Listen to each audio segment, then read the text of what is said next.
Welcome back to execute classes. आज हम start करेंगे चैप्टर 9 क्लास 8 एनसीईआरटी का, which is algebraic expressions and identities. Identities के बारे में हम बाद में पढ़ेंगे। सबसे पहले हम पढ़ते हैं what are algebraic expressions. Algebraic expressions आप चैप्टर 2 में हमने पॉलिनोमियल्स पढ़ा था, उसमें हम पढ़कर आए हैं। वो ही मेनली होती है, मतलब इक्वेशन जिसमें कोफिशिएंट और वेरिएबल दोनों आ जाते हैं। अब आपके मन में डाउट होगा कि मैम कोफिशिएंट क्या होता है और वेरिएबल क्या होता है। लेट्स सी फर्स्ट कि कोफिशिएंट क्या होता है एंड वेरिएबल क्या होता है। जैसे कि एक इक्वेशन लिखती हूँ मैं 3x + 4y = 0। ठीक है, ये एक मैंने इक्वेशन बनाई 3x + 4y = 0। सबसे पहले तो ऐसी इक्वेशन को एल्जेब्रिक एक्सप्रेशन बोलते हैं या फिर एल्जेब्रिक इक्वेशन बोलते हैं। मतलब एल्जेब्रा एक्स और वाई और कोफिशिएंट और वेरिएबल के फॉर्म में जब रिप्रेजेंट करते हैं। अब कोफिशिएंट क्या होता है, ये जो अल्फ़ाबेट्स यूज़ होते हैं ना, इन सब को हम बोलते हैं variables. These are called variables. और इन वेरिएबल्स के साथ में जो नंबर होता है इट इज़ कॉल्ड कोफिशिएंट। ठीक है। और इस पूरी टर्म को, ये पूरी टर्म है, इस पूरे को बोलते हैं टर्म। ठीक है, तो अब मेरे को बताओ कि जो 3x + 4y है, इसमें जो टर्म 3x है, इसमें 3 कोफिशिएंट क्या है, वो है 3।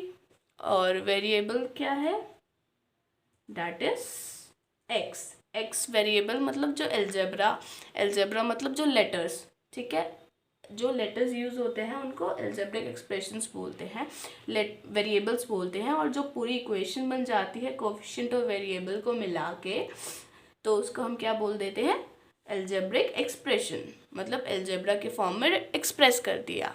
ठीक है, तो इस इक्वेशन में ना देखो दो टर्म्स हैं। पहली टर्म है 3x, दूसरी टर्म है 4y। जो टर्म 3x का मैंने बता दिया, कोफिशिएंट 3 है, वेरिएबल x है। अब जो टर्म 2 है, term 1 is 3x, term 2 is 4y। Term 1 3x का कोफिशिएंट और वेरिएबल ये है। टर्म 2 का देखते हैं। टर्म 2 में जो कोफिशिएंट क्या होगा, लेटर से आगे जो नंबर होता है वो होता है, तो क्या होगा कोफिशिएंट 4। वेरिएबल क्या होगा, y। वन थिंग पहले बता दूँ, मोस्ट ऑफ द स्टूडेंट्स को डाउट होता है कि मैम आपने ये 3x लिखा है, क्या है इस 3x का मतलब, या फिर आपने ये 4y लिखा है, क्या है इस 4y का मतलब।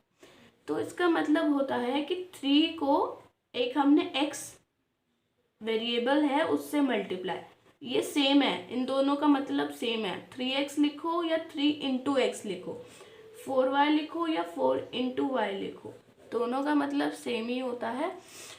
तो ये जो बीच में हमने अगर कोई साइन नहीं लगाया, मैंने कुछ ऐसे लिख दिया 5z, तो डोंट गेट कंफ्यूज कि ये क्या है। इसका मतलब है कि 5 को z से मल्टीप्लाई करना। ठीक है, यहाँ तक आई थिंक क्लियर होगा। If you have any doubts regarding this, आप मेरे को नीचे कमेंट बॉक्स में बता सकते हैं। अदरवाइज आप मेरे को इंस्टा पे DM कर सकते हैं। मैं आपको अपनी इंस्टा ID लास्ट में डिस्क्रिप्शन बॉक्स में लिंक डाल दूँगी। नाउ लेट्स फर्दर, टर्म पता चल गया, कोफिशिएंट्स पता चल गए। इसके बाद ना हम बताते हैं कि मोनोमियल, फिर टर्म्स आ जाती हैं फर्दर, मोनोमियल, बाइनोमियल और ट्राइनोमियल। ठीक है, पहले हम इन 3 टर्म्स का मतलब समझते हैं। क्या मतलब होता है इन 3 टर्म्स का। What is monomial, what is binomial, what is trinomial. तो मोनोमियल मतलब होता है ओनली वन टर्म, वो इक्वेशन जिसमें एक ही टर्म होती है, ओनली वन टर्म। बाइनोमियल का मतलब 2 टर्म्स। बाइनोमियल मीन्स 2 टर्म वाली इक्वेशन। अभी बताती हूँ 2 टर्म वाली इक्वेशन भी कैसे बनती है। ट्राइनोमियल मीन्स 3 टर्म वाली इक्वेशन। इन जनरल आपको पता होना चाहिए, कहीं पे भी अगर वर्ड मोनो आता है ना, जनरल लाइफ में आप बहुत ज़्यादा चीज़ें देखोगे, लाइक हम पढ़ते थे पॉलिनोमियल, बाइनोमियल, ये सब इक्वेशंस होती हैं। और पॉलिनोमियल अभी बताऊंगी। पॉलीगन पढ़ा था। जो पॉली का मतलब होता है ना, उसका मतलब होता है एनी। एनी मतलब जितनी मर्जी। मोनो का वर्ड जहाँ पे भी मोनो टर्म आ जाए उसका मतलब होता है वन। बाइनो का मतलब होता है टू। ट्राई का मतलब होता है थ्री। तो वन टर्म वाली इक्वेशन, अब वन टर्म वाली इक्वेशन क्या होगी, जैसे कि हम बता देते हैं 4x 5xy 9z। सिर्फ एक ही टर्म आ रही है ना। तो इस इक्वेशन को किस में आ जाती है, ये मोनोमियल इक्वेशन है। Binomial 2x+3y, x+y, x+2, z+9, ये सारी इक्वेशन किस में आ जाती है, बाइनोमियल में। अब आता है ट्राइनोमियल। ट्राइनोमियल में मतलब तीन टर्म्स। बाइनोमियल में देखो एक टर्म दो टर्म, ठीक है ना। ऐसे ट्राइनोमियल में कितनी टर्म्स आएंगी, थ्री टर्म्स। आप ऐसे भी बना सकते हो x+y+z 2x+3y+9। अब क्वेश्चन एक आता है, अगर बताओ, आप सोचना माइंड में और फिर वीडियो पॉज करना एक बार और फिर सोचना और फिर सॉल्यूशन देखना। If I will say 4x+2x+3, is it a binomial equation, monomial equation और ट्राइनोमियल इक्वेशन। आप सोच रहे होगे कि इसमें तीन टर्म्स आ रही है, 4x 2x 3, तीन टर्म्स आ रही है, तो ऑफ कोर्स ये ट्राइनोमियल होगी। नहीं, it's not a trinomial equation. देखो ना, 4x और 2x तो सॉल्व हो सकता है ना। 4x और 2x को ऐड कर सकते हो। 4 और 2 को ऐड कैसे करोगे, 4x और 2x को ऐड करोगे तो 6x आ जाएगा। कैसे करते हैं, जो सेम टर्म है ना, देखो x आ रहा है x आ रहा है, x वाले को x की तरह लिख दो और जो उसके आगे के नंबर है मतलब कोफिशिएंट है उनको ऐड कर दो। 4+2 6x, ठीक है। 6x+3, हमने इसको इसमें कन्वर्ट कर लिया 6x+3 में।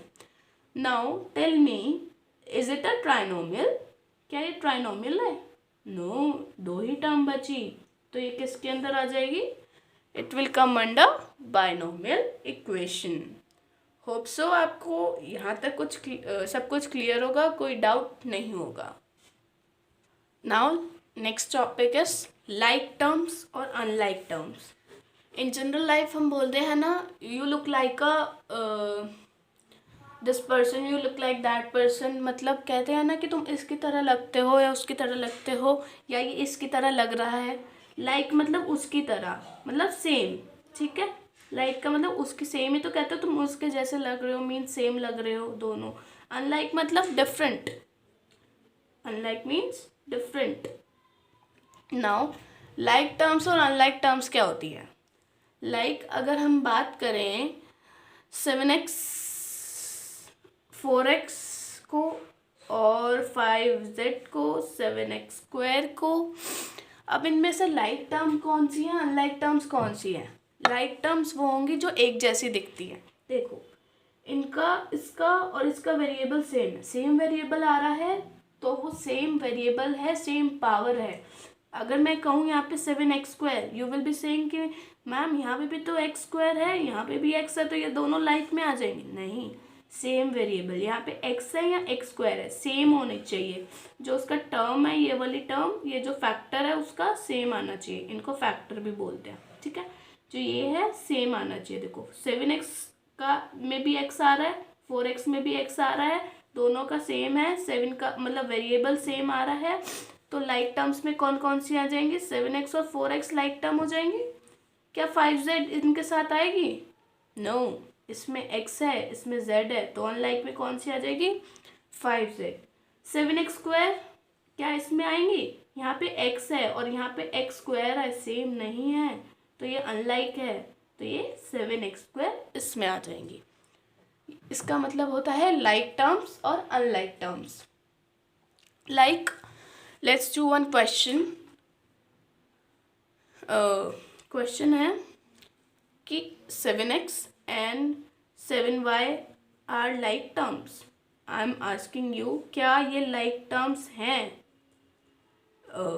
सो वीडियो पॉज करो, सोचो, आफ्टर देन रिज्यूम करो, ठीक है। ये दोनों लाइक टर्म्स नहीं है, नो। क्यों नहीं है? क्योंकि इनका जो वेरिएबल है x और y ये सेम नहीं है। अगर 7x या 8x होता तो ये लाइक हो जाती, क्योंकि x आ रहा है, लेकिन यहाँ पे x आ रहा है या y आ रहा है, वेरिएबल जो है सेम होना चाहिए, उसकी पावर भी सेम होनी चाहिए, तो इसलिए ये लाइक टर्म्स नहीं है, ठीक है। अब we will be studying addition and subtraction of algebraic expressions, कि ये expressions को ऐड और सब्ट्रैक्ट कैसे करते हैं। सबसे पहले बहुत इजी सी क्वेश्चन से स्टार्ट करते हैं। 4x + 3y ऐड करना है एंड 2x + 2y, ठीक है। सिंपली ऐड करना है। सबसे पहले क्या करोगे, जो पहली इक्वेशन दिया ना आप उसको लिखोगे ऐसे 4x + 3y। After writing down दूसरी इक्वेशन देखो, और जो 4x है ना, 4x के नीचे वही टर्म x वाली टर्म आएगी और कोई टर्म नहीं आएगी। अब इसमें x वाली टर्म कोई है क्या? यस, ये रही 2x है, तो लिख दो। अब 2y 3y के नीचे सिर्फ y वाली टर्म आएगी, y² z x कोई टर्म नहीं आएगी। है इसमें कोई y वाली टर्म? है 2y, तो इसमें ये लिख दो। 2y था, प्लस का था, प्लस का। सिंपली करना है, कुछ नहीं करना है। यहाँ तक समझ आ गया? नाउ देखो, सेम वेरिएबल है, जो पीछे का फैक्टर है सेम होना चाहिए, इसे फैक्टर बोलते हैं। सेम फैक्टर है, y है, y का y एज इट इज आ जाएगा। अब यहाँ पे क्या दिया है? +3 + 2। आपको यहाँ नहीं समझ आता, आप साइड में लिख लो। +3 और +2 है। क्या होता है +3 + 2? 3 + 2 क्या होता है? 5। और प्लस है, साइन कौन सा आएगा? प्लस प्लस प्लस करते हैं और साइन प्लस का ही आता है, तो प्लस। अब x है, x है, x का x एज इट इज नीचे आ जाएगा। अब 4 है और 2 है, 4 और 2 को ऐड करोगे क्या आएगा? इट विल बी 6, तो 6x + 5y। तो ये ऐड करने के बाद आंसर आ गया। It's a very simple question, exam में ऐसा सच नहीं आएगा, ये सिर्फ एक आपको गो थ्रू करवाना था कि एडिशन कैसे करते हैं। अब मैं थोड़ा सा कॉम्प्लिकेटेड एग्जाम्पल सा लेती हूँ, जो बुक में भी दिया हुआ है। That is example 1। It's in your book on page number 139। It is given that add 7xy + 5yz - 3zx, एक टर्म दी हुई है। Second term is 4yz + 9zx - 4y, and third term दी हुई है हमें -3xz + 5x - 2xy। हमको ये 3 टर्म्स दी हुई हैं, हमको इन 3 टर्म्स को ऐड करना है। How we will be doing this? देखो, I think there is a shortage of space, let me turn on the second page. What we will be doing, हमें सबसे पहले जो फर्स्ट इक्वेशन दी थी, मैंने कहा था जो आपको फर्स्ट इक्वेशन दी होती है उसको एज इट इज उतारो। देख, उतारते हैं 7xy + 5yz एंड -3zx। अब हम सेकेंड इक्वेशन में क्या दिया हुआ है? 4yz। 4yz किसके नीचे आएगा? yz वाली टर्म के नीचे है। यहाँ पर yz वाली टर्म, इट्स 4yz। अगर प्लस माइनस आगे कुछ नहीं लगा होता तो वो प्लस ही मानते हैं, इट्स जनरल। अगर -4yz है तो -4 लोगे, अगर नहीं दिया हुआ कुछ भी तो प्लस होता है इन जनरल, ठीक है। Next term is 9zx। क्या यहाँ पे कोई zx वाली टर्म है फर्स्ट इक्वेशन में? यस, ये रही। तो 9zx इसके नीचे उतारोगे, एंड साइन इज प्लस का, +9zx। Next term is -4y। क्या ऊपर वाली टर्म में कहीं -4y दिया हुआ है? नो, नहीं है, तो इसको अलग उतार लो, ठीक है। Now let's come on the third equation, that is -3xz। या अगर मैं -3xz लिखूं या -3zx लिखूं, both mean the same thing. -3xz भी वही है और -3zx भी वही है, तो मतलब मैं -3xz को -3zx ले लेती हूँ। क्या इस वाली, अब हम सेकंड इक्वेशन पे आते हैं, क्या इस वाली इक्वेशन में कहीं zx की टर्म है? यस, ये रही। और यहाँ पे क्या दिया हुआ है क्वेश्चन में? -3zx। तो इसको कॉपी कर लो same as it is. Next is 5x। क्या इस ऊपर से नीचे तक इस वाली इक्वेशन में कहीं 5x वाली टर्म है? नहीं है, तो इसको साइड में कॉपी करो 5x। नेक्स्ट वाली टर्म इज -2xy। कोई xy वाली टर्म है? हाँ, ये रही। तो इसके नीचे आ जाएगा -2xy। Now you will be thinking कि मैम ये स्पेस बीच में छूट गया, ऐसे तो बहुत कंफ्यूजन हो जाएगी। How to do? Now we can do one thing. In general बताओ, अगर मैं 0 को 2 से मल्टीप्लाई करूँ क्या आता है? 0 ही आता है। तो अगर मैं 0 को x से मल्टीप्लाई करूँ तो भी तो 0 ही आएगा ना, क्योंकि 0 इंटू समथिंग इज ऑलवेज 0। तो मैं यहाँ पे yz की टर्म है, तो मैं 0 को yz से मल्टीप्लाई करूँगी, 0 ही आएगा। और मुझे यहाँ पे चाहिए भी 0, कुछ नहीं है तो मतलब 0 है। तो कुछ नहीं, फॉर योर जनरल इजी हो जाए आपको सॉल्व करना, तो हम यहाँ पे जो स्पेसेस बचते हैं ना, जो ऊपर के फैक्टर यूज हो रहे हैं, वो सेम फैक्टर लिख के 0 लिख देते हैं, लिख देना। अब यहाँ पे 7xy है, -2xy है। अब यहाँ सोचोगे यहाँ तो ब्लैंक रह गया, 0xy लिख दो, बात तो सेम ही है। यहाँ -4y है, ऊपर कोई टर्म ही नहीं है, तो माइनस का 4y है तो ऊपर का 0y लिख दो, प्लस का 0y, यहाँ पे भी प्लस का 0y। 5x वाली टर्म है, ऊपर कोई टर्म नहीं है तो 0x लिख दो, मतलब तो 0 ही आना है, खाली छोड़ो या 0x लिखो, आंसर तो सेम ही आना। अब हम सॉल्व करना शुरू करेंगे। देखो x वाली टर्म है तो x एज इट इज आ जाएगा। अब क्या है, 0 + 0 + 5 कितना होता है? 5x, प्लस कर रहा है, प्लस आ जाएगा। अब साइड में देखो, 0 -4 + 0, देखो y को तो y एज इट इज उतार लेना, जो टर्म है फैक्टर है उसको तो एज इट इज उतार लेना, उसके आगे जो कोफिशिएंट्स या नंबर दिए हैं उनको साइड में सॉल्व करना। लाइक ये है, क्या आएगा? 0 -4 + 0 -4, तो यहाँ पे -4 लिख लो, ठीक है। अब zx है, zx को एज इट इज उतार लो। अब साइड में लिखो क्या क्या टर्म्स हैं, कोफिशिएंट्स क्या है आगे के? -3 + 9 -3, क्या आएगा सॉल्व करके? -6 + 9, आंसर क्या आता है? 3। आई होप आपको इतनी बेसिक कैलकुलेशन आती होंगी कि प्लस प्लस क्या होता है, माइनस माइनस क्या होता है, प्लस माइनस क्या होता है और माइनस प्लस क्या होता है और कौन सा साइन आता है। अगर नहीं आती then let me know, I will be uploading the video on that also, ठीक है।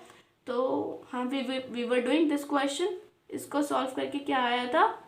3। तो +3 है तो प्लस का 3 हो गया, क्योंकि कुछ नहीं है तो पॉजिटिव ही होता है। नाउ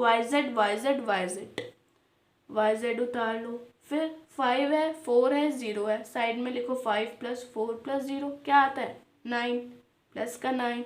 अब xy तो xy आ जाएगा, क्या बचा? 7 -2 क्या होता है? 5xy। Our question is solved. Hope आपको क्लियर होगा, ठीक है।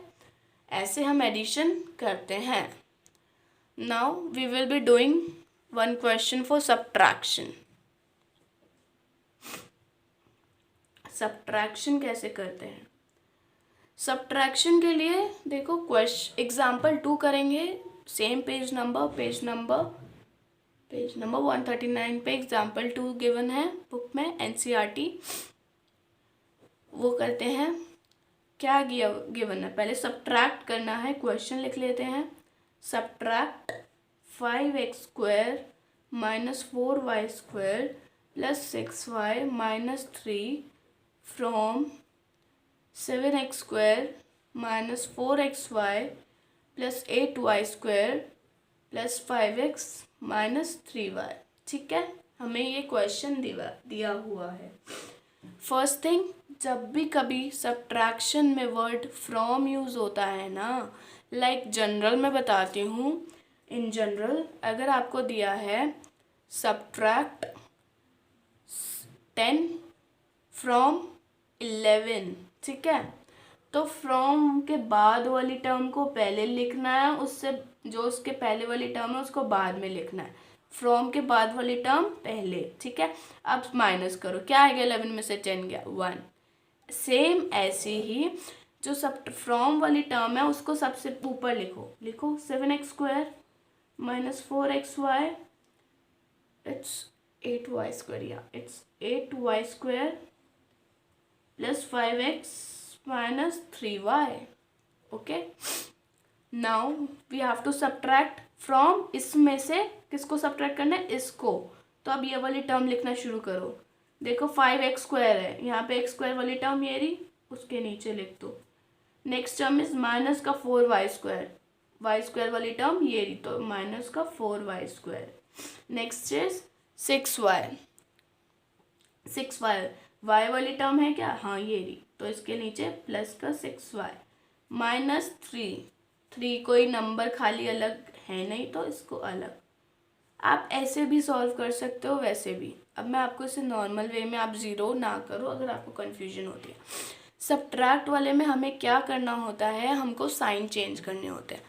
Remember that, listen again, we have to change this sign, ठीक है। मैंने बताया कुछ नंबर कुछ साइन आगे नहीं दिया है तो जनरल में क्या होता है, प्लस। तो हमें यहाँ पे साइन चेंज करने हैं। प्लस दिया हुआ है तो we have to replace it by minus, ठीक है। यहाँ पे कुछ नहीं है, छोड़ दो। यहाँ पे माइनस दिया हुआ है तो यू हैव टू, माइनस का ऑपोजिट क्या होता है, प्लस। प्लस दिया हुआ है तो माइनस, माइनस दिया हुआ है तो plus. Now we have to solve it. अब मैम साइन तो लिख दिया आपने नीचे, अब करना क्या है इन साइन का, अरे इन साइन का आपको क्या करना है, यहाँ से शुरू करो। माइनस का 3 था ना, we don't have to take minus का 3, we have to take minus को प्लस से रिप्लेस करना है, तो प्लस का 3 ले लो, ठीक है। प्लस का 3, यहाँ पे प्लस था तो यहाँ माइनस आ जाएगा, इसकी जगह पे माइनस आएगा। तो मतलब माइनस का 3y था तो आपको यहाँ पे क्या लेना है, माइनस का 6y, ठीक है। प्लस का 6y नहीं लेना, प्लस को माइनस से रिप्लेस करना है। अब सॉल्व करो, y का y as it is, minus minus plus होता है, 3 + 6 9, और साइन किसका आता है, माइनस का, तो माइनस का 9y। देखो यहाँ पे कुछ नहीं है नीचे, तो 5x एज इट इज नीचे उतार दो। अब ये देखो 8y² माइनस का 4y² था, माइनस को हमने किससे चेंज करना है, प्लस से, तो क्या आ जाएगा 4y²। अब सॉल्व करो, y² का y² एज इट इज, 8 + 4 क्या हो जाता है, 12, तो 12y²। नीचे कुछ नहीं है, माइनस का 4xy as it is, plus कुछ नहीं आया, 12y था तो प्लस ही आएगा यहाँ पे, क्योंकि जनरल में प्लस लेते हैं। अब ये करो, x² तो x² लिख दो, तो ये क्या हो जाएगा 7x² प्लस 5x² था, हमें क्या करना है, माइनस से रिप्लेस करना है, चेंज करना है, तो माइनस का 5x², तो 7 - 5 2x², ठीक है। तो 2x²। सॉल्व करने के बाद हमारा सब्ट्रैक्ट करने के बाद ये आंसर आया। It's a rough calculation, you have to do this. ये जो मैंने सब करा है, ये this part you have to do in the rough, not in the fair. Rough में साइड में करना है आपको, एग्ज़ाम में पेपर में जो फेयर करना है वो इतना पार्ट करना है। होप आपको सब्ट्रैक्शन भी क्लियर होगा अभी तक। Now we will be shifting on the exercise 9.1 in the next video.